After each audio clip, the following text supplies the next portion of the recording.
Muy buenos días y bienvenidos a Capital Empresa. Hoy estamos de estreno porque este programa sigue creciendo y queremos acercaros nuevas miradas, nuevas ideas y más contenido que aporte valor a todos los que formáis parte de este universo empresarial.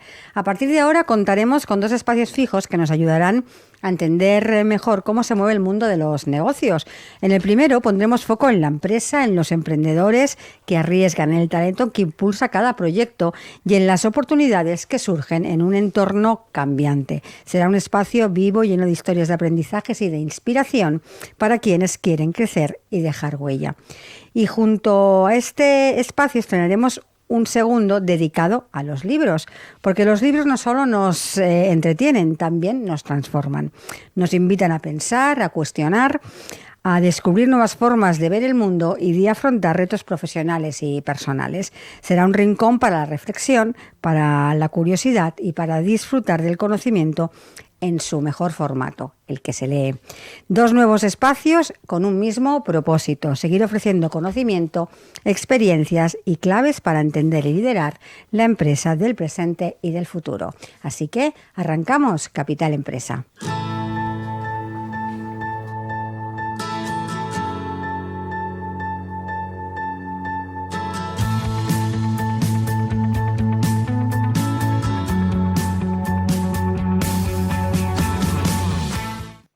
Y como os decía al inicio, hoy estrenamos un nuevo espacio en Capital Empresa, Creando Oportunidades, un espacio en el que hablaremos de empresa, de emprendedores, de talento y de todas esas oportunidades que se abren cuando se sabe mirar más allá de lo evidente. ¿Y quién mejor para guiarnos en este viaje que Oriol Brutau, asesor empresarial con una amplia trayectoria en el acompañamiento a compañías e iniciativas industriales? Él será el encargado de traernos cada semana reflexiones, experiencias y claves prácticas para entender cómo afrontar los retos actuales y, sobre todo, cómo transformarlos en oportunidades reales de crecimiento. Oriol, bienvenido. Gracias, Montse. Encantado de estar aquí y de estrenar este formato, aunque acatarrado no me he querido perder este primer programa. Oriol, para empezar y para que nuestros oyentes te conozcan un poco más, cuéntanos un poquito acerca de Oriol Brutau. Bueno, un poquito no va a ser posible, ya me conoces, pero bueno, ya te cortaré, poco a poco iremos conociendo a Oriol Brutau. Simplemente, yo hace 30 años que me dedico al mundo del marketing, procedo del diseño industrial y posteriormente pues me fui pasé al lado oscuro del producto y me fui al marketing. Eso es una broma, por supuesto, y desde entonces pues han pasado 30 años donde yo colaboro y trabajo para empresas principalmente industriales, aunque al principio no fue así, que trabajábamos para empresas de gran consumo. Y bueno, ya está recientemente en pandemia que presenté ese libro, El método Crea de las oportunidades, donde además reflexiono sobre todo este proceso de emprendimiento, de éxito y fracaso en las compañías, y desde entonces pues también, además de mi actividad en marketing, acompaño a emprendedores y a empresarios a reinventarse y a buscar, a partir de cierta edad senior, a buscar este nuevo rumbo profesional. Y ahora centrémonos en el espacio que estrenamos hoy, Creando Oportunidades. ¿Cuál va a ser, ¿no? ¿Cuáles van a ser los temas foco en este espacio? Cuéntanos un poco. Bien, las oportunidades se crean desde muchos ámbitos, pero sobre todo desde una mirada crítica, una mirada introspectiva, pero también extrospectiva, es decir, exploratoria del entorno, ¿no? Con lo cual vamos a intentar abordar no solamente esos recursos de que nosotros disponemos ya, por cómo somos, por lo que hemos aprendido, por nuestra trayectoria profesional, etcétera, para crear nuestras propias oportunidades, sino también que disponemos en el entorno que sea factible para crear nuestras propias oportunidades. Al final, lo que vamos a intentar explicar es que las oportunidades no aparecen de la nada, nadie nos las da, sino que las tenemos que crear nosotros. Este va a ser, yo creo, el elemento clave y diferencial de lo que vamos a intentar explicar en este programa, programa a programa, episodio a episodio, desde distintas perspectivas, desde la perspectiva del desarrollo personal, pero también desde la perspectiva del networking, desde la perspectiva pues, de las herramientas que tenemos disponibles como las redes sociales o cualquier otro elemento que vaya apareciendo y que sirva como herramienta para crear nuestras propias oportunidades. Porque si hablamos de emprendimiento, aquí hablo en general, sea cual sea la edad y la situación del emprendedor, en estos momentos, ¿qué foto tendríamos de nuestro ecosistema emprendedor? Bien, muy interesante, porque tengo que decir que es diverso, aunque no equilibrado. Partimos de la conciencia de que un emprendedor es alguien joven, alguien con una gran capacidad tecnológica, alto conocimiento tecnológico, y además con, digamos, ideas locas, ¿no? Este es el estereotipo, pero en realidad no es así. Los datos son un poco diferentes. Efectivamente. Incluso hay estudios, el MIT, el Massachusetts International... Diego nos dirá, ahora no me sale la Institut, gracias. Tiene un estudio publicado en la Business Review que publicó hace unos años, que decía que el promedio de emprendedores de éxito, al menos en Estados Unidos, pasaba de los 45 años. Fíjate cómo cambia el estereotipo que tenemos, podríamos estar de acuerdo en ese estereotipo, pero en realidad el emprendedor que tiene éxito es aquel que acumula experiencia, que disfruta ya de una trayectoria profesional con sus aprendizajes madura y que además tiene una alta capacidad de entender todos los mecanismos que configuran este hecho emprendedor. Con lo cual diría que el emprendedor es aquel con capacidad de identificar un problema en el mercado o una necesidad y que es capaz de resolverla con eficacia y con solvencia. Y si ponemos un poco más de foco y nos vamos un poco más a tu terreno, el emprendedor en el sector industrial. Bueno, pues es otra vuelta más de tuerca. Hoy en día emprender es relativamente fácil porque cualquier persona con un ordenador y una conexión a Internet puede generar un negocio digital. Estamos en la economía digital y a nadie se le escapa que es una economía muy transversal y muy diversa. Emprender en el sector industrial exige y tiene las condiciones de que exige una infraestructura mínima. Exige posiblemente un equipo físico, exige un emplazamiento, exige posiblemente una inversión en materia prima, en equipos, en maquinaria. Exige también cumplir con unas normativas extras a la economía digital que significan pues cumplir con buenas prácticas laborales, con certificaciones, con lo cual emprender en industrial, que es efectivamente el sector que yo más me ocupo, tiene unas connotaciones un poco más complejas que el simple hecho de emprender, por ejemplo, en digital, ¿no? Con lo cual, pues sí, efectivamente tenemos que tomar atención en este tipo de emprendimiento y tenemos que cuadrarlo o enmarcarlo en un contexto un poco más complejo. Uriol, si te parece, antes de continuar hablando, vamos a presentar a otro de los colaboradores que también estrenamos sección hoy con él.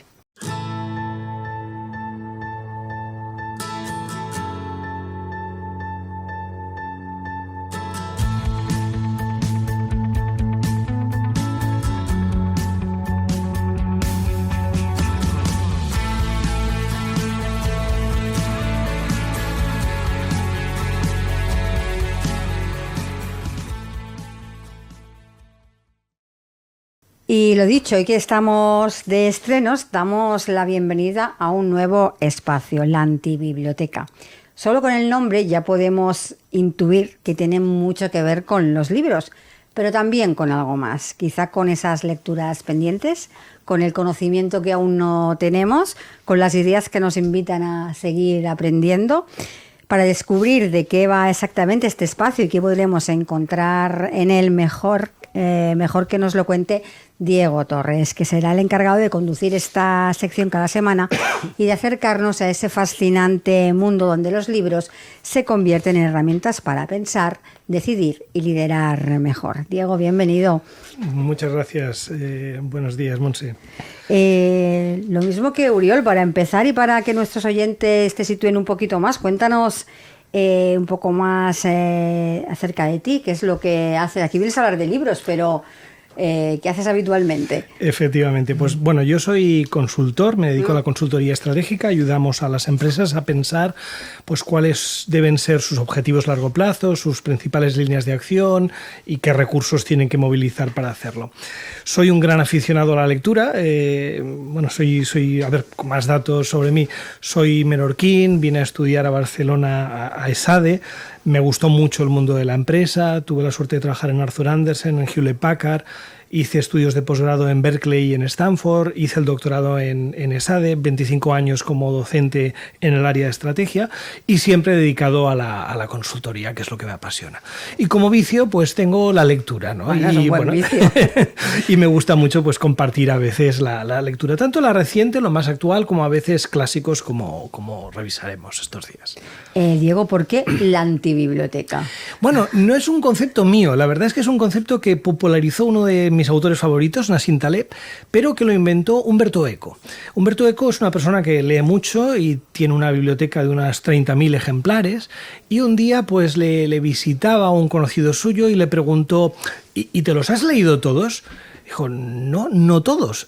Hay una sección que es la que yo llamo la antibiblioteca, que son aquellos que no me he leído y que son más importantes todavía que los que he leído, porque son un recordatorio de lo que todavía no conocemos, lo que existe y todavía no hemos leído y todavía no conocemos.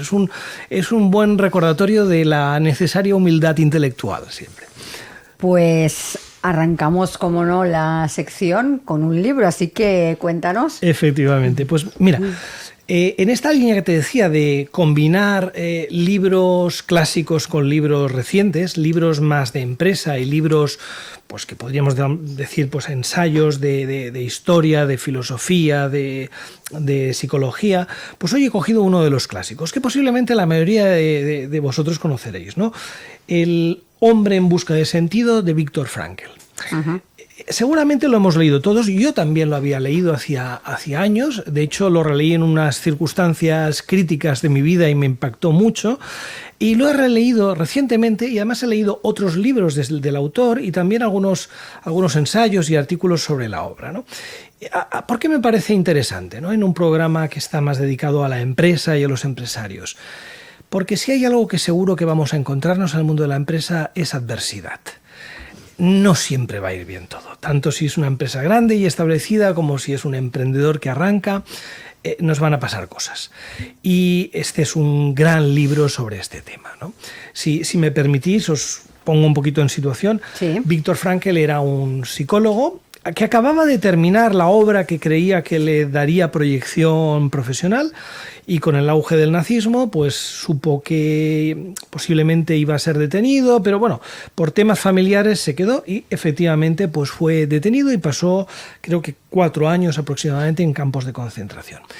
Se obsesionó con no perder la obra, que le destruyeron nada más entrar en el campo, y tomó notas, intentó reelaborarla de nuevo. Y al salir, pues no sabía cómo hacerlo y acabó publicando este libro como una especie de informe psicológico de lo que le pasa a una persona en estas condiciones tan duras, ¿no? Realmente lo hacía con una mentalidad profesional, es decir, de esto elaboraré una metodología psicológica. Pero el libro es mucho más que eso. El libro realmente responde a preguntas muy profundas de qué es el hombre y cuáles son las dimensiones más importantes, ¿no? Y yo la verdad es que no me voy a poner a describir pues los horrores y las situaciones tan difíciles que tuvo que soportar, que son extremas, son distintas de la vida diaria normalmente de todos nosotros, pero sí que hay 2 ideas que me parecen fundamentales y que enlazan con lo que decíamos, enlazan con todos nosotros cuando nos pasan cosas más difíciles, ¿no? Uno es el concepto para él esencial de libertad, y que lo asocia mucho a la responsabilidad, ¿no? ¿Y qué quiere decir? Pues que que en el fondo seguimos siendo libres. Aun cuando estés prisionero en un campo de concentración, aun cuando todo se derrumba, al menos eres libre de la actitud que tomas frente a la situación. Y esto es importante porque, como decíamos, van a pasar cosas, tendremos que superarlas y de ninguna manera minimiza la gravedad de las limitaciones que nos determinan en la vida, pero sí que nos recuerdan que al menos podemos elegir pues, con qué actitud lo vamos a afrontar, ¿no? Y no solo eso, sino que nos recuerda que en esa situación, cuando tienes que elegir con qué actitud asumes lo que te pasa, los valores es lo importante. Qué es valioso para ti determina las decisiones que tomas y cómo lo enfrentas, ¿no? También hay un punto que me parece muy interesante y lo desarrolla más en alguna otra obra, que es el recordarnos que al final la vida es finita, ¿no? Que se nos acaba. Por lo tanto, es valioso todas las decisiones que tomamos, ¿no?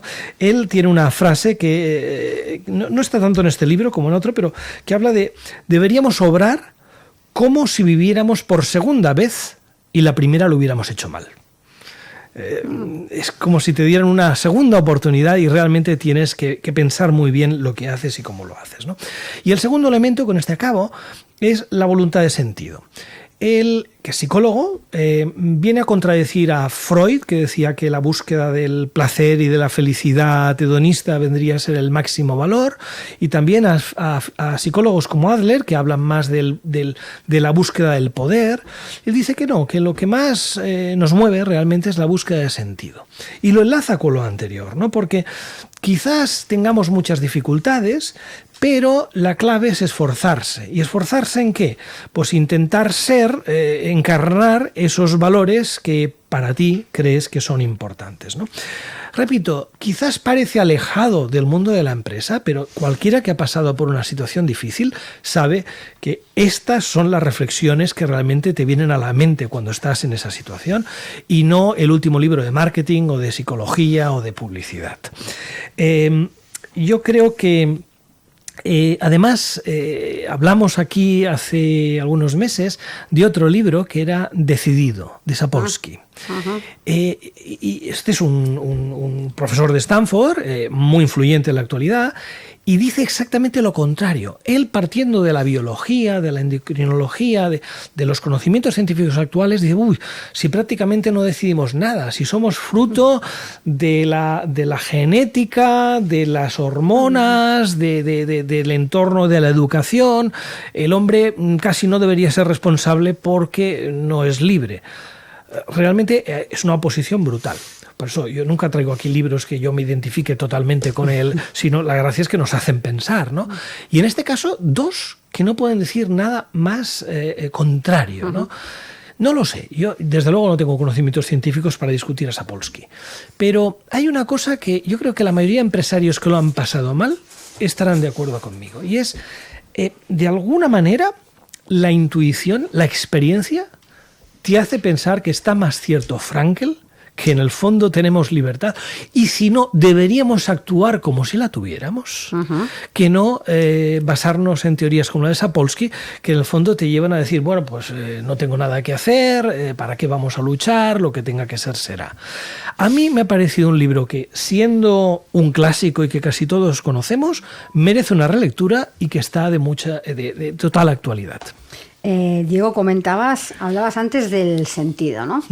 ¿Crees que, enlazando un poco este libro con lo que vivimos actualmente, ¿crees que hoy vivimos una crisis de sentido? ¿Por qué nos cuesta tanto, ¿no?, encontrar ese propósito en una sociedad que joder, lo tenemos casi todo? Sí. Quizás por eso, quizás porque lo tenemos casi todo. Absolutamente. Y yo creo que es uno de los temas que más preocupan. Y de hecho, si os fijáis, ahora sí que paso a la actualidad del mundo de la empresa. Fijaros cuántos libros están saliendo sobre el concepto de propósito en la empresa.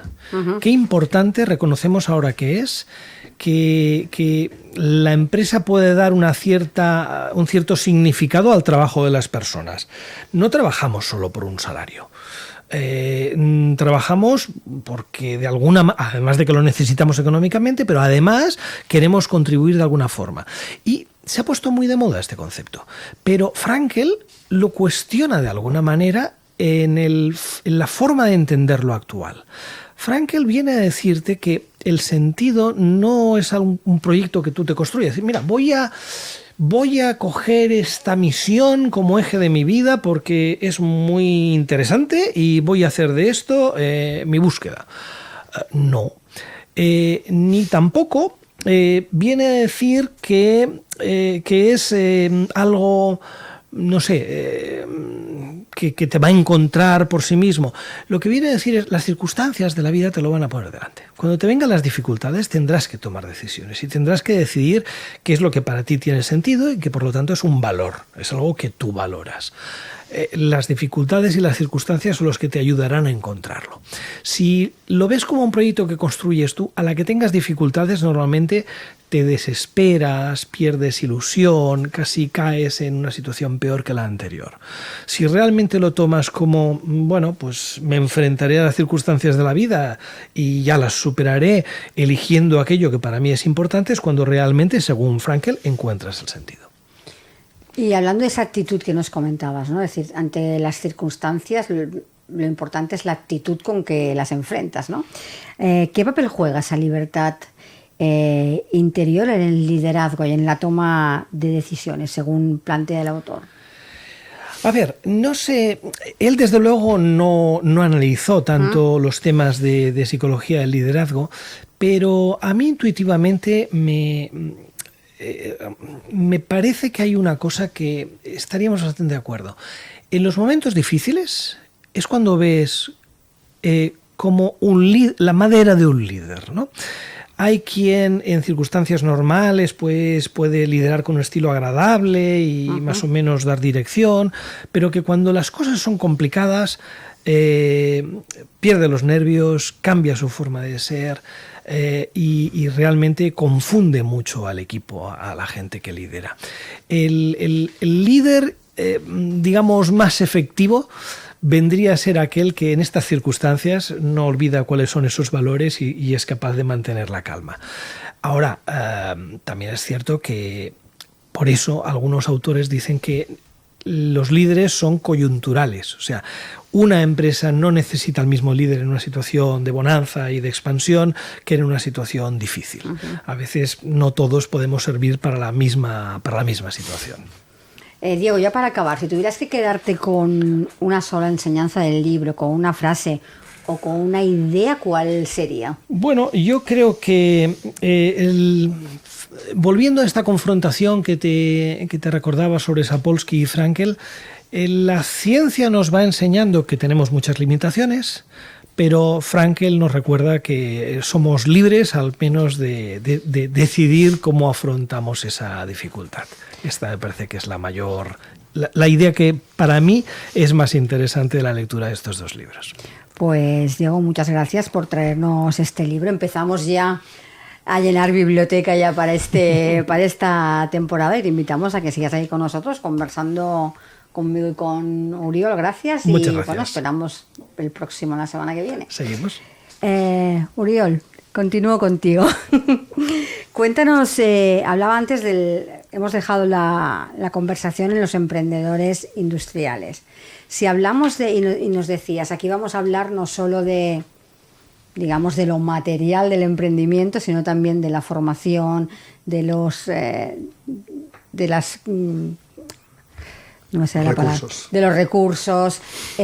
Cuéntanos en este momento cómo ves la formación empresarial en nuestro país o la formación hacia el emprendedor, cómo se les ayuda en ese camino. Porque cada vez, sí que es verdad, tú decías, el emprendedor cada vez tiene más edad.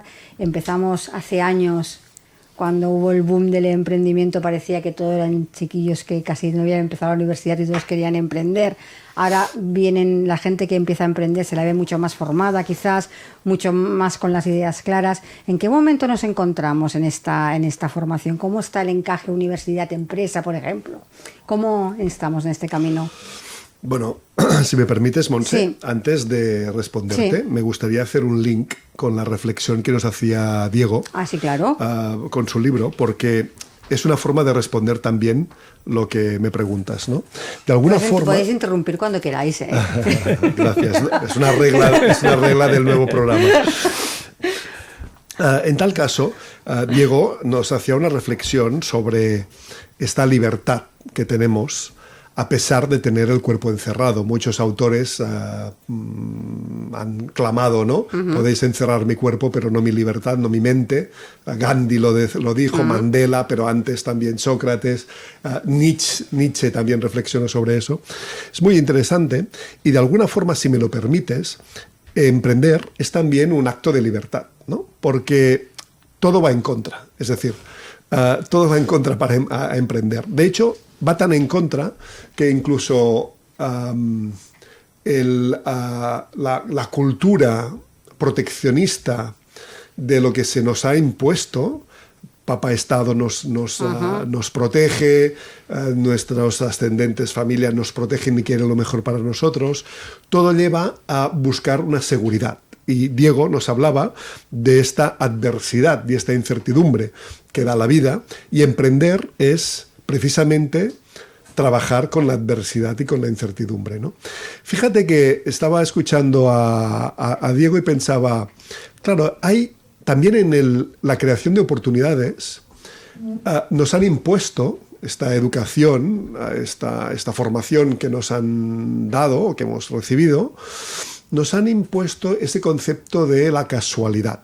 Es decir, bueno, pues por casualidad el chaval o la persona esa fue a una entrevista de trabajo y se la dieron. O por casualidad el tío conocía a no sé quién y se la dieron. Sí, o qué suerte ha tenido. O qué suerte que ha tenido. Que... Sí. Yo creo que yo cambiaría a mí me gusta cuando hablo de oportunidades cambiar la casualidad por la causalidad. Es decir, por aquello que libremente uno opta, uno opciona, genera opcionalidad para aquello que, aunque no con precisión, pero va enfocando a su destino, ¿no? Cuando Viktor Frankl nos reflexiona sobre esa libertad interior estando cerrado, hombre, uno juega con la incertidumbre total de qué va a pasar mañana. ¿Me van a soltar? ¿Me van a sacrificar? ¿Me van a fusilar? ¿Volveré a recuperar la vida anterior? ¿Nunca será como antes? Es siempre una proyección de ti donde estás ahora, pero que tienes que construir ese futuro posible, ¿no? Con las oportunidades pasa lo mismo. Y ahora sí, haciendo el link con el emprendimiento. Antes de contestar lo que te decía de la formación, has sacado la palabra de incertidumbre. Sí. Actualmente vivimos constantemente en esa incertidumbre, porque cada vez los hechos externos cobran como más valor a nuestras decisiones, es decir, cosas que no podemos dominar, que influyen muy directamente en nuestro emprendimiento, en nuestra empresa, y de unos años hacia aquí creo que incertidumbre es una de las palabras principales de nuestro día a día. Bueno, yo creo que la incertidumbre es algo que ha existido inherente en la vida, ¿no? Sí. Y como dice ese dicho, que lo único constante es la inconstancia, lo único constante es la inconstancia de los sucesos, ¿no? De alguna forma, la incertidumbre es algo que tenemos que aprender a gestionar y que es un poco contra natura, porque el cuerpo humano, el cerebro, está diseñado para ahorrar el máximo de energía posible. Es decir, somos un poco como, si me lo permites, como un gato. El gato duerme siempre para estar a punto para cuando tiene que reaccionar. Nuestro cuerpo, nuestro cerebro también es como un gato. Está durmiendo. Si él sabe que le proveeremos de comida, es decir, de energía, de azúcares y grasas suficientes, como para no tener que pensar, el cerebro se apaga. Lo que pasa es que esto no es seguro. Hay que salir a buscarlo, ¿no? Con lo cual, tenemos que forzar el cómo enfrentamos esta incertidumbre o estos hechos y cómo vamos a buscar esta energía diaria, ¿no? Con lo cual, yo diría, hoy más que nunca existe la incertidumbre, no. Posiblemente hoy lo que exista sea, en relación a tiempos anteriores, una velocidad de cambio distinta. Incertidumbre es presente, es inherente, como decía, en la vida, pero sí que es cierto que hay momentos, hay picos en que el cambio es mucho más rápido. No es el más rápido que se ha producido seguramente en la historia de la humanidad, pero sí que es cierto que cada disrupción, cada aportación tecnológica nueva va más rápido que la anterior, con lo cual tenemos que tomar especial atención en cuál es ya no lo que existe, sino lo que se deduce de lo que existe, lo que puede existir. Y aquí sí que en el emprendimiento hoy aparece un nuevo elemento que es la anticipación. Obviamente nadie tiene la bola de cristal, pero sí sabemos que cuando trabajamos hoy, con lo rápidos que son los procesos, no estamos pensando en qué necesidad podemos atender hoy, porque para cuando tengamos desarrollada la solución, esa necesidad ya no existirá, sino que debemos ser capaces de anticiparnos, ver la tendencia y de alguna forma prospectar hacia el futuro. Fíjate tú que incluso en el emprendimiento industrial eso debe producirse. Un emprendimiento tecnológico, como decíamos ahora, persona, ordenador, conexión a Internet, se produce ad hoc prácticamente. Ad hoc, porque yo en simplemente 2 horas de trabajo puedo tener lista una app con la inteligencia artificial que me resuelva algo. En el sector industrial no. Tengo que proveerme de toda esa infraestructura y quizá estoy haciendo frente a 2 años de proceso, 3 años, 5 años de proceso, pero aún así la única forma de afrontar la incertidumbre es con esa pequeña anticipación. Ahora sí llevamos al tema de la formación. Respóndeme a eso que te preguntaba. La formación. Bueno, pues la formación debería considerar estos elementos que hemos hablado. Mira, todavía yo no soy experto en formación, pero sí que doy conferencias a alumnos y a profesores y me doy cuenta de que todavía estamos enseñando las materias que uno en cualquier momento puede ir y leer en la librería. De la biblioteca o de la antibiblioteca incluso puede irlas a consultar a Google o a la inteligencia artificial. Y todavía estamos enseñando a rescatar información y en tal caso procesarla, pero no a crearla, no a generarla. No hace mucho yo estaba dando una conferencia a profesores de formación profesional y les lanzaba un reto y les decía, decidme, cuando un alumno vuestro salga con un título de una profesión, ¿cuántos de ellos van a trabajar para sí mismos y cuántos de ellos van a trabajar para terceros? No nos pusimos de acuerdo, pero para lo que voy a contar, imaginemos que es el 50%. ¿Vale? 50% de los mecánicos van a trabajar en un taller, 50% de los mecánicos de automóviles van a acabar teniendo un taller propio. Y yo les preguntaba, ¿cuánto sirve lo que aprenden aquí? Es decir, arreglar un motor, limpiar una bujía o algo más complejo, para aquellos que vayan acabando montando su propio taller. Algunos se pusieron de acuerdo en que un 1, un 2, un 3%. Y les decía, ¿qué van a necesitar los demás? Van a necesitar negociación, van a necesitar conducción de equipos, van a necesitar liderazgo, van a necesitar capacidad de relación, comunicación efectiva con sus clientes, con sus proveedores. ¿Todo esto lo enseñáis?, les preguntaba. Y me miraban como raro, diciendo, a ver, aquí enseñamos a arreglar motores, mecánica, pero todo esto no se enseña. Bien, pues resulta que en el mercado laboral, la mayoría de las habilidades, algunos los llaman soft skills o habilidades blandas o power skills, es decir, habilidades poderosas, la mayoría de las habilidades que va a necesitar cualquier persona que salga de una escuela de formación profesional o de una universidad, va a ser algo que no ha estudiado y que lo que ha estudiado lo puede adquirir en los libros. Obviamente se enseña a la retención, la comprensión de conceptos complejos, abstractos, etcétera, etcétera. Pero fíjate tú, hay una buena parte de eso que necesitamos incluso para el hecho emprendedor, que es enfrentar la incertidumbre. Mira, fíjate tú, ¿cómo afrontamos un examen? El examen se enfrenta sin incertidumbre. La única incertidumbre es qué pregunta me van a hacer. Pero el temario lo tengo claro. O lo tengo o no lo tengo. Es decir, El temario es concreto. Sí. ¿No? Entonces, en la empresa, en el emprendimiento, si algo no hay, es temario. Es decir, no tenemos temario, no tenemos preguntas, no tenemos resultados y no sabemos cuál es la valoración de aprobado o suspenso. Porque incluso hablaremos en el futuro del concepto de fracaso o éxito. Con lo cual te diría, fíjate tú si tenemos recorrido para enseñar el momento actual del mundo laboral, del mundo profesional, pero también del emprendimiento.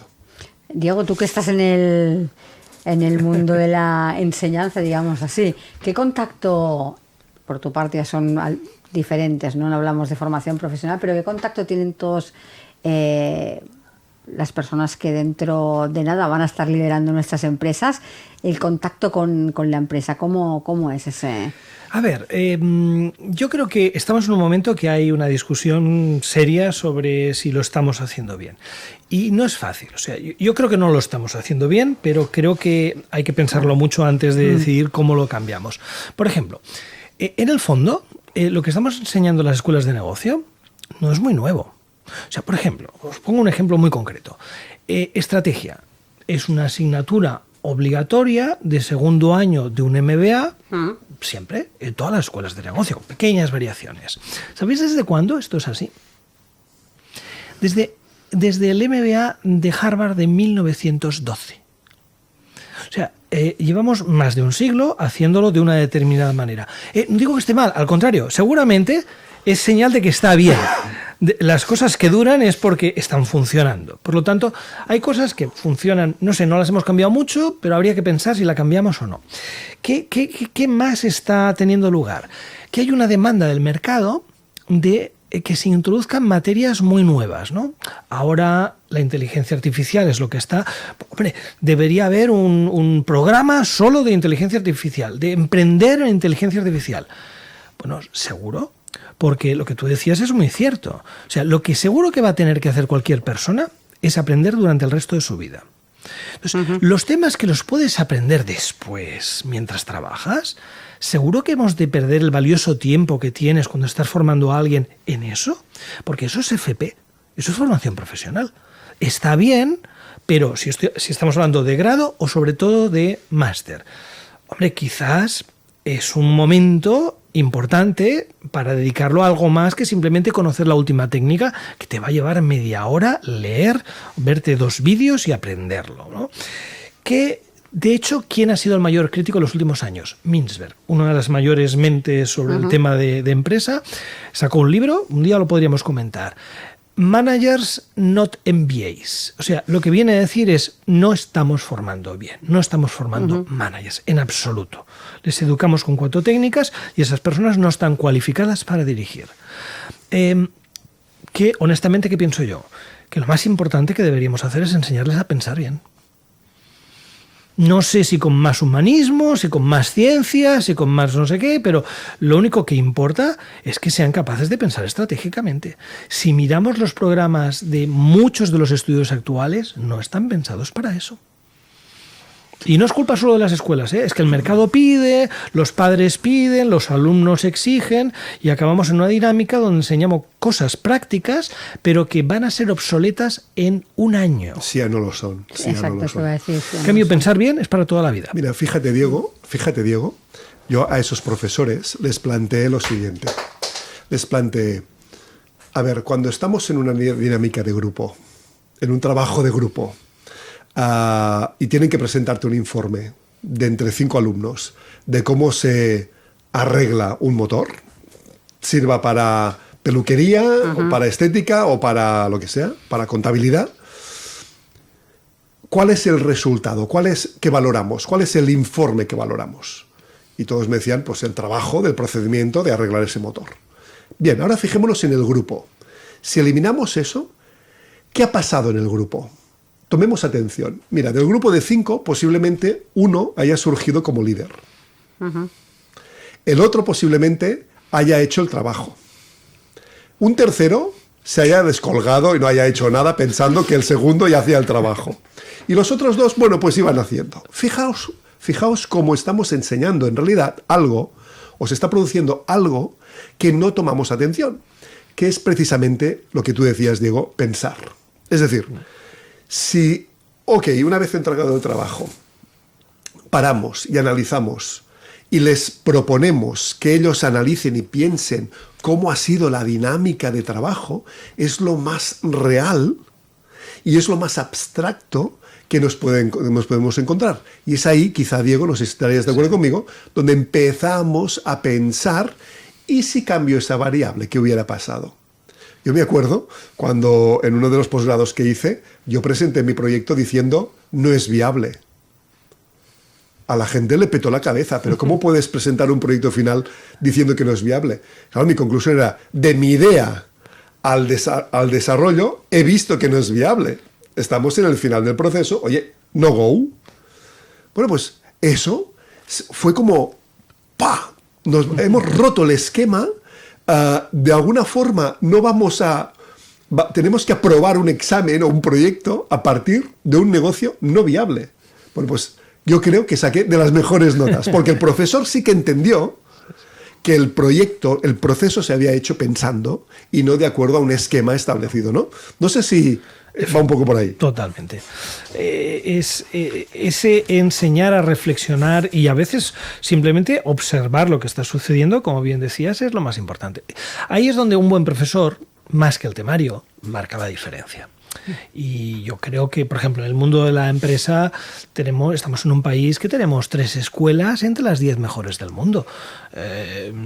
Somos privilegiados en este sentido. Hay una buena formación de base. Pero, desde luego, no nos iría mal que reflexionáramos un poco más sobre cómo mejor aprovechar el tiempo de los jóvenes que se están formando en estos lugares. Uriol, nos quedan 5 o 6 minutitos para acabar y no quiero acabar el programa sin que nos hables de los premios NEC, que nos hagas un... Ah, claro, por supuesto. Cuéntanos un poquito qué son esos premios, para quien no los conozcan, en qué fase se encuentran, cuéntanos. Bien. Mira, pues sí, me gusta que me hagas esta pregunta porque es donde tengo más interés ahora en poder acabar este proceso de este año. Mira, la NEC, que en catalán es Nous Empresaris y Emprenedors de Cataluña, es una entidad de soporte al emprendimiento industrial en Cataluña. Cataluña, pues, nos escuchan por redes sociales desde muchas partes del mundo. Pues es un territorio, digamos, que tiene sus propias peculiaridades y que tiene su propia identidad dentro de España y de alguna forma pues está configurado pues, con un ecosistema, digamos, industrial también propio. Obviamente, vertebrado y vinculado con todo el mundo, ¿no? Pero en ese sentido, esta entidad da soporte a las empresas catalanas y sobre todo al emprendimiento catalán. El emprendimiento industrial catalán. Porque el emprendimiento industrial en general tiene una peculiaridad y es que vertebra territorio. Antes te decía, el emprendimiento industrial debe de ser capaz de proveerse de ciertas infraestructuras y redes de proveedores, de fabricantes, etcétera, etcétera. Con lo cual, esto genera una vertebración en el territorio porque, obviamente, es mucho mejor tener un proveedor estratégico cerca que muy lejos. O es mucho mejor tener una infraestructura viaria pues para transportar esas mercancías físicas que el emprendimiento industrial suele ser. El emprendimiento industrial, además, es muy amplio porque abarca cualquier tipo de industria, desde la farmacéutica, agroalimentaria y mecánica, metálica, es decir, todas. Imaginémonos la industria agroalimentaria, la pieza, el alimento, la fruta o el animal que va a ser procesado, existe, es tangible, no es virtual, no puede estar en cualquier otra parte del mundo. Si lo tengo que procesar, tiene que estar en mi planta, con lo cual, para hacer un zumo, para hacer una macedonia, una salsa, lo que sea, ¿no? Con lo cual, genera esta capacidad de vertebración. Nosotros, desde la NEC, intentamos fomentar este emprendimiento porque es realmente un reto y es costoso, y para hacerlo, hace 5 años creamos los premios al emprendimiento industrial. Estamos en la 5ª edición. Estamos muy contentos porque para nosotros es como un aniversario, es como vencer una de las etapas del emprendimiento en sí mismo. 5 años. De estos 5 años, de luchar para premiar, además efectivamente, porque dotamos un premio económico de hasta 12.000 euros a la empresa, a las empresas que ganen, repartimos estos 12.000 euros y lo que intentamos es que las empresas nos presenten proyectos de la idea a la realización, porque admitimos empresas de hasta 7 años de actividad, es decir, de cero, desde tengo una idea a la realización, 7 años, ya estoy tocando el mercado. Y la verdad es que estamos en plazo para presentar ideas y proyectos hasta el 5 de noviembre, que se termina este plazo, y que yo invito a que todos los emprendedores y todas las emprendedoras y todas las personas inquietas con ideas que se puedan desarrollar industrialmente y en Cataluña, creando este tejido, esta vertebración industrial y este ecosistema industrial para desarrollar su producto, se puedan presentar, como decía, hasta el 5 de noviembre tenemos plazo, y luego el día 20 de noviembre va a haber una gala en el Ateneu barcelonés, donde además su historia va muy vinculada al concepto cultural y creemos que emprender también es una reivindicación de ese carácter cultural y carácter de pueblo que nos da, en este caso, identidad a los catalanes también. Y muy rápidamente, que nos quedan 40 segunditos, ¿dónde tienen que aplicar las personas que quieran presentar? Es muy fácil porque tienen que presentar 2 documentos, solo 2 documentos, y tienen que entrar en www.neec.cat.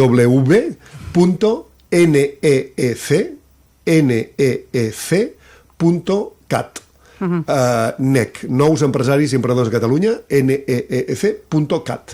Y allí, en la pestañita de Premis Feta Catalunya, pueden aplicar. Insisto, solamente son 2 documentos. Es terriblemente fácil, pero tienen hasta el 5 de noviembre para hacerlo. Bueno, como quieran unos días, lo iremos recordando. La semana que viene me lo preparo más y lo recordamos. Para que no se olvide. Uriol, Diego, muchísimas gracias por vuestra colaboración. Ya hemos dado el pistoletazo de salida, así que os espero aquí cada martes. Y bueno, hasta la próxima semana. Gracias. Gracias, Montse. Y nosotros volvemos mañana. Les espero a las 11 en Capital Empresa. Así que hasta mañana y feliz día.